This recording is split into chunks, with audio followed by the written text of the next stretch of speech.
बिंद्रा। विवेक बिंद्रा, आपका बहुत बहुत स्वागत है। धन्यवाद राणा यशवंत जी।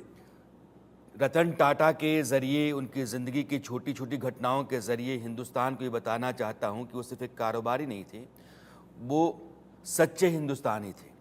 हिंदुस्तान का एक आम आदमी किस तरीके से अपनी ज़रूरतों से बाहर आ सके, किस तरीके से मुल्क मजबूत देश के तौर पर खड़ा हो सके, एक साधारण आदमी से लेकर के अपने साथ काम करने वाले कर्मचारी तक की वो सोचते थे, सुनते थे और उसके बारे में कुछ बेहतर करने की लगातार कोशिश करते थे। मैं आपके ज़रिए भी अपने दर्शकों तक रतन टाटा को पहुंचाना चाहता हूं, लिहाजा आपके पास बहुत सारी ऐसी कहानियां होंगी जिन कहानियों के ज़रिए आप उनको याद कर सकते हैं। राणा यशवंत जी, धन्यवाद आपका मुझे अपने इस सबसे बढ़िया शो में इनवाइट करने के लिए।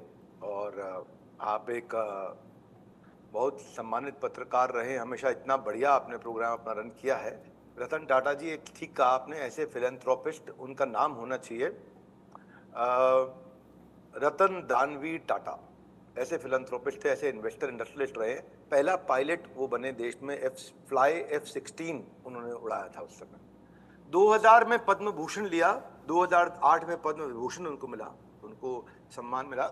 आज आपके चैनल के माध्यम से लोगों को कहना चाहता हूं मैं कि आपके इस वीडियो को शेयर करें। क्यों? क्योंकि उनको भारत रत्न मिलना चाहिए। ठीक कहा जो गांधी जी थे यहाँ पे, उन्होंने बिल्कुल ठीक कहा। 2 दशक संभाले वो, 40 टाइम्स उनका रेवेन्यू बढ़ाया, 50 टाइम्स उनका प्रॉफिट बढ़ा। एक ऐसे व्यक्ति थे, मैं उनसे पर्सनली भी मिला हूँ 2 दफ़ा। 90% स्टार्टअप 5 साल में फेल हो जाते हैं, 5% स्टार्टअप 10 साल में फेल हो जाते हैं। 0.01% स्टार्टअप ऐसे है या बिजनेस ऐसे हैं, इंडस्ट्रीज ऐसी रही हैं जो 100 साल चलती हैं। तो टाटा ग्रुप 100 साल तक 100 से ज़्यादा देशों में 100 से ज़्यादा कंपनियां आज तक रन किए हैं ये। और ये थे तो पारसी परिवार से, खाली माता पिता का इनको प्रेम नहीं मिला, पत्नी का, प्रेमिका का, किसी का प्रेम नहीं मिल पाया इनको, लेकिन उसके बावजूद इमोशनली बहुत स्टेबल रहे हैं। मुंबई शिमला में पढ़े, बीएससी इन्होंने स्ट्रक्चरल डिजाइनिंग में करी, कॉर्नेल यूनिवर्सिटी में और हार्वर्ड में बाद में पढ़ के आए।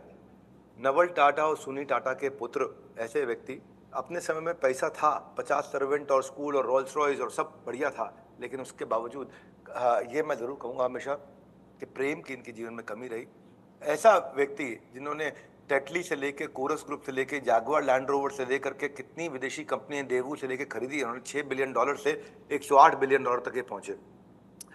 श्री रतन टाटा, इनको मैं क्यों कह रहा हूं कि आपका वीडियो शेयर करना चाहिए, कि उनको आज भारत रत्न मिलना चाहिए, क्योंकि honorary knight commander of the order, यानी कि grand cross of the most excellent order, जो उनको ब्रिटिश एम्पायर ने टाइटल दिया, सर का टाइटल दिया। जापान के अंदर इनको grand cordon of the order rising sun, Japan में इतनी, जिस यूनिवर्सिटी में जाए वहाँ उनको डॉक्टरेट मिले, तो उनको भारत रत्न जरूर मिलना चाहिए। हमने ये मुहिम छेड़ी थी कि जीते जी मिलना चाहिए था, अब उन्होंने शरीर छोड़ दिया, मिलना चाहिए। उस प्रेमिका को जो 1962 में इंडो चाइना वॉर के कारण भारत में नहीं आ सकी, ऐसी लॉयल्टी कहाँ मिलती है आपको लोगों को देखने में, कि आज तक वो लॉयल रहे उनके लिए, कभी दोबारा विवाह नहीं किया उन्होंने। दोबारा क्या मतलब, पहली बार भी नहीं किया। ऐसी टीम तैयार करी कि अगर कहीं ट्रैवल पे जा रहे हो, गाड़ी पंचर हो जाए तो खुद टायर बदलने, खुद टायर में पंचर लगाने वाले व्यक्ति। हाईएस्ट डिग्री ऑफ कंपैशन इनका रहा है ना। आप समझ सकते हैं कि उस समय में जब 26/11 का अटैक हुआ, जो सबसे ज़्यादा मुझे इंस्पायर किया, कि जिसका देहांत हुआ, जिसको टेम्प्रेरी इंजरी हुई, जिसको परमानेंट इंजरी, उनकी तो मदद करी, पर सबसे ज़्यादा बड़ी बात है कि वो पुलिस वाले की, वो रेलवे वाले की, जो रेलवे स्टेशन पे जो हुआ था, वो पेडेस्ट्रियन की, वो चाय वाले की, वो भेलपूड़ी वाले की, वो गुब्बारे वाले की, वो पाव भाजी वाले की, उसके लिए भी इन्होंने काम किया। हायरिंग ऐसे किया करते थे अपने समय में कि लोगों की कैरेक्टर और वैल्यूज देख डॉक्टर करके विवेक, एक सेकंड रोकना चाहता हूं आपको, क्योंकि आप वहां आ गए हैं कि कैसे एक साधारण आदमी के लिए भी वो सोचते थे। एक पेंटर हैं, उनका बयान मैं सुनना चाहता हूं। ये कुछ नहीं है, बस इनकी पेंटिंग पसंद आई, उनको लगा कि ये आदमी हुनरमंद है, तो उन्होंने कहा कि देखो तुम कुछ करो, मैं तुम्हारी मदद करता हूं। उनका बयान आपकी बात को साबित करने के लिए मैं सुनाना चाहता हूं, फिर मैं आपके पास आता हूं। काफ़ी टाइम से मैं उनको मिलने की कोशिश कर रहा था शुरुआत में। तो हमारे यहाँ के दादा पौले जी हैं, उन्होंने मुझे उनसे मिलाया था। 6x6 की पेंटिंग, 6x6 की पेंटिंग मैंने, नहीं सॉरी, 6x3 की पेंटिंग मैंने जो बनाई थी, जो हमारे राजा महाराजा उनकी लाइफस्टाइल। तो सर जी को मैंने ऐसे बताया था कि सर ये 6x3 की पेंटिंग बनाने में मुझे काफ़ी प्रॉब्लम हुआ। तो सर ने पूछा कि किस तरह का प्रॉब्लम? बोला सर मेरा घर 10x10 का घर है, उसमें मोरी आ गया, कबाट, किचन, तो जो जगह बचता है स्पेस, वो 3x3 का जगह बचता है। और आर्ट करने के लिए आप जब बड़ा कुछ आर्ट बना रहे हो तो आपके लिए उसके लिए इम्पोर्टेंट है स्पेस। जैसे आप किस डायरेक्शन में जा रहे हो, उसका शेडिंग किस टोन में है, उसके स्ट्रोक कैसे जा रहे हैं, वो सब देखना पड़ता है स्पेस लेके। तो ये पेंटिंग बनाने में मुझे काफ़ी प्रॉब्लम हुआ। तो सर ने पूछा कि आप कहाँ पे रहते हो। मैं बोला सर जो आपका प्रेसिडेंट ताज होटल है उसी के बाजू में मच्छीमार नगर है कोलीवाड़ा, वहीं पे मैं रहता हूँ। तो और कि आपके फैमिली में कौन कौन है। बोला मेरे पापा तो बचपन में मैं 5 साल का था भी गए, और माँ ने बड़ा किया है। मेरी वाइफ है, मेरी छोटी बच्ची है, मेरी माँ है, और बहन का शादी हुआ। चौथे दिन मिलने के बाद जब मैं बैठा था, सर आए, मैंने उनके पैर छुआ। सर ने बोला कि नीलेश, ये मैं कुछ आपको देना चाहता हूँ। जैसे आप बता रहे थे कि आपका घर इतना छोटा घर है, और ये आप रखिए, इससे आप पुलाव में बड़ा घर लीजिए, आपको स्पेस मिल जाएगा, आपके प्रॉब्लम सॉल्व हो जाएगा, आप पेंटिंग्स बनाइए। तो मैं उठ के उनसे पैर छुआ, बोला सर कि मुझे पैसा नहीं चाहिए, वो जो मैंने पेंटिंग आपको दी थी वो आपके लिए गिफ्ट थी। जब मैं सर से फिर से मिला तभी सर बोले कि नीलेश, मैं आपका एग्जीबिशन ताज में लगाना चाहता हूँ। तो मैं बोला सर लेकिन मेरे पास उतनी तो पेंटिंग्स है नहीं, मुझे टाइम लगेगा, क्योंकि घर छोटा होने के कारण पेंटिंग के स्पेस स्टोर करने के लिए स्पेस नहीं है। तो सर बोले ठीक है, आप करा दीजिए। तो दो महीने का मैंने टाइम लिया था, लेकिन 2.5 महीना लगा। और एक पेंटिंग बनाने के लिए कम से कम 15 दिन 20 दिन तो लगता है। लेकिन दिन रात काम करके मैंने 19 पेंटिंग बनाई थी, लोगों तक मैं पहुंचा। उसके लिए मैं सर का कभी भी भूल नहीं सकता हूँ सर। आदमी का आदमी हर हाल में हमदर्द हो, एक तवज्जो चाहिए इंसान को इंसान की तरफ। ये रतन टाटा हैं। देश के इतने बड़े उद्योगपति को एक साधारण से पेंटर के बारे में पूछने और उसकी मदद करने की कोई ज़रूरत नहीं है, लेकिन वो इंसान होगा तो इंसान की पूछ परख रखेगा। और यही बात डॉक्टर विवेक बिंद्रा कह रहे हैं। इसलिए मैंने कहा इनकी बात को फिर से मैं सेकंड करना चाहता हूं, जो महाराष्ट्र की सरकार ने आज फैसला किया है और महाराष्ट्र के तमाम दलों ने कि रतन टाटा को भारत रत्न दिया जाना चाहिए। इस देश का हर आदमी, डॉक्टर बिंद्रा भी कह रहे हैं, हर आदमी यही कहता मिलेगा आपको कि रतन टाटा को भारत रत्न दिया जाना चाहिए। वो सिर्फ रतन ही नहीं है, भारत के रतन हैं और उनको भारत रत्न दिया जाना लाजमी है। डॉक्टर बिंद्रा, मैं चाहूँगा आप थोड़ा और आगे बढ़ें। आप राणा यशवंत जी, आप एक बात समझिए कि आज आप इंडिया न्यूज़ को हेड करते हैं। आपके अगर इस कंपनी के परिवार में, जो ऑर्गेनाइजेशन का परिवार में, उसमें तकलीफ आए कभी, उनकी मदद करेंगे, आप करेंगे, कार्तिक शर्मा जी करेंगे, सब करेंगे। लेकिन आजू बाजू बाहर के लोगों को इतना मदद इन्होंने किया। आज देखो पेंटर की आपने कहानी इतनी बढ़िया उन्होंने अपने मुंह जबानी बताई। मैं एक आदमी के बारे में बताना चाहता हूँ आपको। करमबीर सिंह हुआ करते थे होटल के अंदर, इनके जो 26/11 का हमला हुआ था, जनरल मैनेजर, अभी 1 साल पहले ज्वाइन किया। उनका बेटा उदय और समर 14 साल और 5 साल के, और उनकी अपनी धर्म पत्नी। उनका देहांत हो गया उस होटल में। ये लोगों को बचाने में लगे रहे, और ये लोगों को करमबीर सिंह बचाने में लगे रहे। आज उनका भी सम्मान करूंगा मैं। क्यों? क्योंकि टाटा ग्रुप ने इस प्रकार की हायरिंग हमेशा करी। कि आप देखो, बाद में पाकिस्तानी लोगों ने इनको बोला कि भाई जो है हमारे को टाटा सूमो का आपको ऑर्डर देना है, तो उन्होंने मना कर दिया। उन्होंने बोला कि हम आपका होटल, एक पाकिस्तानी टीम आई कि आपके होटल को वापस ठीक ठाक कर देंगे। कांग्रेस के लीडर से फोन भी कराया है, तो रतन टाटा बोले you could be shameless, I am not, और फोन काट दिया।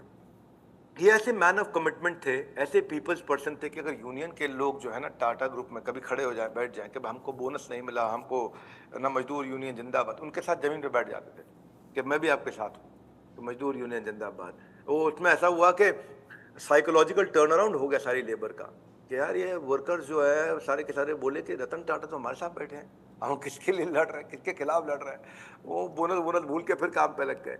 ये ऐसे व्यक्ति थे जो फेलियर्स को रिकॉर्ड करते थे। कहते थे कि Rana Yashwant ji, failure is a gold mine for the company. Failure को रिकॉर्ड किया करते थे कि जितना फेल करोगे उतना जल्दी सीखोगे। टाटा नैनो के बाद उन्होंने अवार्ड चालू किए थे। फिलेंथ्रोपी जो है ना, यानी कि डोनेशन यानी कि चैरिटी उनके नाम के बीच में आनी चाहिए हमेशा। 65% 66% अपना दान वाटर कंजर्वेशन से लेकर livelihood, digital transformation, social justice, skill development, environment, disaster relief, sports, culture, सब पे उन्होंने बहुत काम किया। आपको जान के अच्छा लगेगा कि काइंडनेस जो है ना, वो इनके खून में, इनका ब्लड ग्रुप में था काइंडनेस। हमेशा लोगों के लिए खड़े रहे। 1971 में नेल्को, जो अभी डॉक्टर साहब पीछे अभी बता रहे थे, गांधी जी, नेल्को को उन्होंने उस समय जो है ना 1972 में 2% मार्केट शेयर था, 1975 में 20% मार्केट शेयर हो गया। नेल्को उनके लिए एक चेंजिंग पॉइंट था, जहाँ से ये आगे बढ़े, जहाँ से इनको उन्होंने अपना झंडा गाड़ा और समझ में आया टाटा समूह परिवार के अंदर के भाई रतन टाटा हैं ये। तो नेल्को को आगे बिल्ड करने के बाद ये लगे, और हमेशा अनअफेक्टेड रहते थे। एक बार इंस्टाग्राम पे, आप लोग तो सोशल मीडिया को बहुत ऑब्जर्व करते हो, किसी लड़की ने इनको बोल दिया 1 मिलियन फॉलोअर होने पे कि तू छोटू है, कांग्रेचुलेशन छोटू, 1 मिलियन फॉलोअर हो गया। तो लोगों ने उसकी लड़की की बहुत बुराई करी, इन्होंने उस लड़की के प्रोटेक्शन में आ गए। इतनी ह्यूमिलिटी, इतनी विनम्रता कि अगर कहीं पे ग्रुप में फोटो खिंचानी थी, कुछ जमीन पे बैठे, कुछ ऊपर खड़े थे, तो ये भी जमीन पे जाकर के बैठ गए। इतनी कहानियां इनकी है, इनकी हम्बलनेस की, इनकी विनम्रता की, इनकी। तो कंक्लूजन ये है कि ऐसे लोग, हो सकता है सिल्वर स्पून के साथ पैदा हो, लेकिन उसको गोल्डन स्पून और डायमंड स्पून करना आता है। श्री रतन टाटा जी के विषय में इंटरनेट पे, बुक्स में, आर्टिकल्स में, जर्नल्स में, जगह जगह पे बहुत कुछ लिखा गया, रिसर्च पेपर्स में, लेकिन उसका आधा भी अगर सच है ना, तो वो लेजेंड से ज़्यादा बड़े हैं हमारे लिए। इसीलिए राणा यशवंत जी, आपका ये वीडियो आज लोगों को पहुँचाना चाहिए, हैशटैग डालना चाहिए साथ में कि भारत रत्न फॉर रतन टाटा। आपसे भी प्रार्थना करूंगा मैं करता हूं, मैं अपनी डिजिटल टीम को रत्न फॉर बोलूंगा रतन कि टाटा। ये सारा वीडियो भारत रत्न फॉर रतन टाटा के हैशटैग से ही डाला जाए। और ये हिंदुस्तान की आवाज़ है। डॉक्टर बिंद्रा जो कह रहे हैं वो सिर्फ डॉक्टर बिंद्रा के दिल की आवाज़ नहीं है, वो हिंदुस्तान की आवाज़ है। उसके साथ आगे चलना चाहिए। अनुपम खेर क्या कह रहे हैं मैं आपको सुनाता हूँ, फिर उसके बाद हम लौटते हैं। लगता था कि रतन टाटा पूरे जीवन भर, हमारे जीवन भर, आने वाले जीवन में हमेशा रहेंगे, क्योंकि कुछ लोग आप उनको हमेशा मिलते नहीं हैं, बट उनका एहसास देश के इंफ्रास्ट्रक्चर में नज़र आता है, देश के चैरिटी इंस्टीट्यूशन में नज़र आता है, देश के आबो हवा में नज़र आता है, अच्छाई में नज़र आता है। तो आज मैं कहूँगा कि देश ने अपना एक रत्न खो दिया है और उनका नाम था रतन टाटा।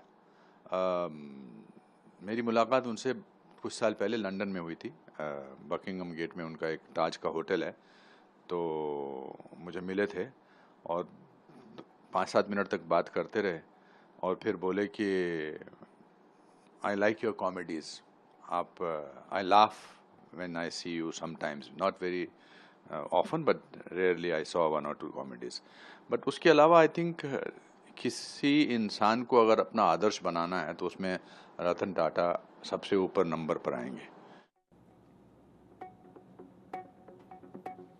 इस देश का आम आदमी हो, शहरी है, उद्योगपति है, राजनेता है, अभिनेता है, रंगकर्मी है, संस्कृति कर्मी है, सब एक साथ आपको एक लय में पिरोए हुए दिखाई पड़ेंगे। सबका मन भारी है, सबको लगा है कि कुछ बहुत बड़ा है जो छूट गया, टूट गया।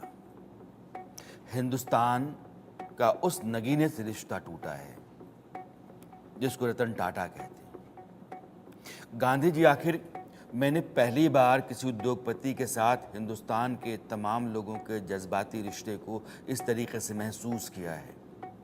इसका कारण और क्या हो सकता है?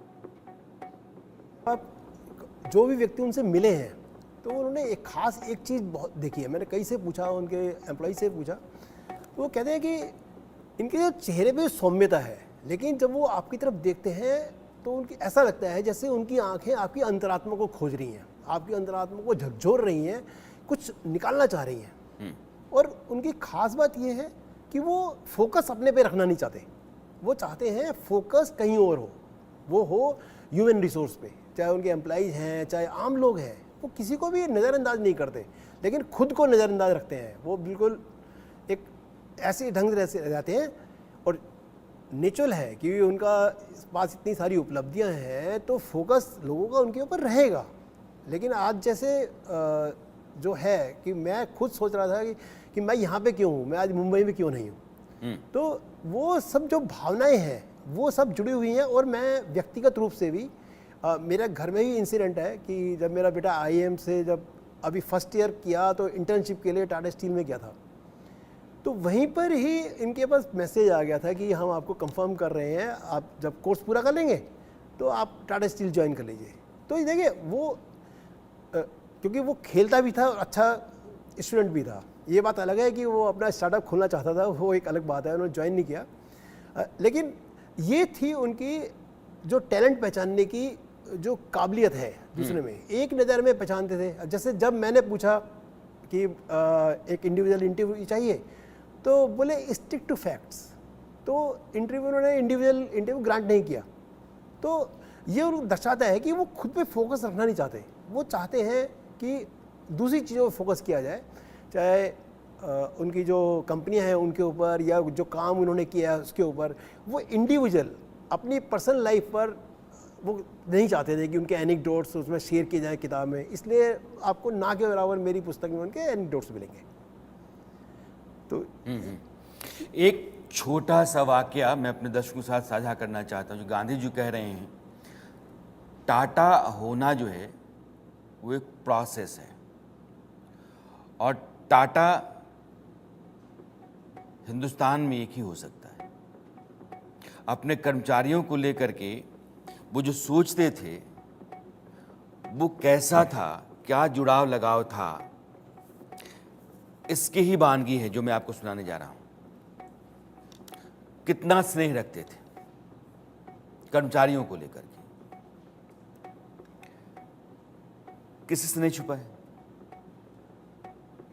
एक किस्सा उनका काफी प्रचलित है कि मुंबई से पुणे उन्होंने ये सफ़र सिर्फ इसलिए किया क्योंकि उनका एक कर्मचारी पिछले 2 साल से बीमार था, और वो कोई और नहीं था, एमडी भी नहीं था, बोर्ड का कोई मेंबर भी नहीं था, मैनेजर की पोस्ट पर भी नहीं था, एक साधारण सा छोटा सा कर्मचारी, बहुत कम सैलरी वाला।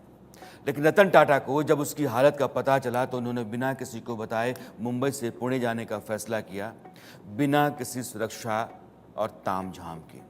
उस कर्मचारी के घर पहुंचे, उससे मुलाकात की, हालचाल पूछा और मदद का भरोसा देकर के आए। उनकी उस मुलाकात को मीडिया भी कवर नहीं कर पाया। आज की तारीख में कोई उद्योगपति हो, कोई बड़ा नेता हो और ऐसे किसी कर्मचारी के यहाँ जाए पूछ परख करने के लिए कि भाई तुम ठीक हो ना, हम तुम्हारी मदद करने के लिए आए हैं, बहुत मोटी मदद करेंगे, तो पूरा वीडियोग्राफी कराएगा, सोशल मीडिया पर उसको डालेगा। लेकिन रतन टाटा चोरी चुपके गए, आए और उसका भला करना था किया। आदमी कितना बड़ा होता है कि गरबा का कार्यक्रम मुंबई में चल रहा था और उस कार्यक्रम के दौरान ये पता चलता है कि रतन टाटा नहीं रहे। एक उद्योगपति लोगों के दिलों में कितनी बड़ी जगह रखता है। रतन टाटा होने का मतलब क्या है, उसका ये उदाहरण है जो आप अपने सामने स्क्रीन पर देख रहे हैं। ये गरबा रुका और रतन टाटा को याद किया जाने लगा, इसलिए आप ये पूरा नाट सुनिए।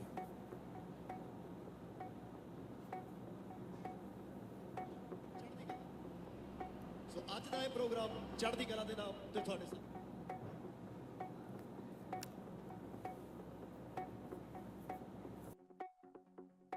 तो यह जो उल्लास था, उमंग था, उत्सव था, अचानक से थमा क्योंकि रतन टाटा की सांसें थम गई हैं, ये खबर पहुंची। रतन टाटा एक समय सोशल मीडिया पर बहुत एक्टिव हुआ करते थे। इंस्टाग्राम पर उनकी तरफ से कई तस्वीरें शेयर की जाती थी। ऐसी एक पोस्ट उन्होंने तब शेयर की थी जब इंस्टाग्राम पर उनके 1 मिलियन फॉलोअर्स हो गए थे, जिसका जिक्र अभी डॉक्टर बिंद्रा कर रहे थे।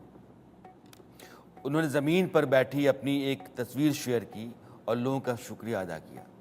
अब वैसे तो हर कोई उन्हें शुभकामना दे रहा था, लेकिन एक महिला ने अजीब सा पोस्ट किया। उनकी तरफ से लिखा गया, बधाई हो छोटू। अब महिला का रवैया दूसरे लोगों को अखर गया।